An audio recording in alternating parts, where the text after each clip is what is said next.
अच्छा देख ये गोटे तुमको रेखाखंड गोटे दिखाई ए बी है ए बी रेखाखंड माप एपर्तंत आम जाने कि जाने आम खाली या पूर्व शिखिले आम केमती रेखाखंड तैयारी करवा मु कौन कहीदे 2 सेमी विशिष्ट रेखाखंड टी तैयारी कर कि 10 सेमी विशिष्ट रेखाखंड तैयारी कर तुम कौन कर स्केल पकई दौल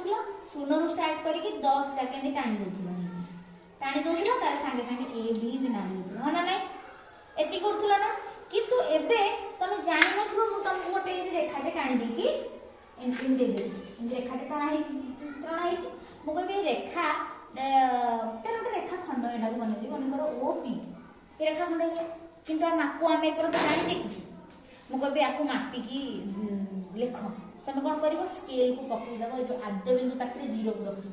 एंदी नेला देखो प्रांत बिंदु रो नंबर केते अछि ये 0 होला प्रांत बिंदु नंबर केते अछि 12 13 केते अछि 13 30 माने ए रेखाखंड दैर्घ्य केते होला 13 सेमी कोन 13 सेमी ए रेखाखंड के दैर्घ्य केते हबो आद्य बिंदु पाखे 0 को रखली प्रांत बिंदु शेष रे केते अछि 10 3 32 10 ओहो 33 सेमी 33 तेणु मु तुम खाता रे मेंचे रेखाखंड दे देबी हैला तमे से हाँ से गुडी कर दैर्घ्य मापिकी दे परिबो हां ओके वेरी गुड।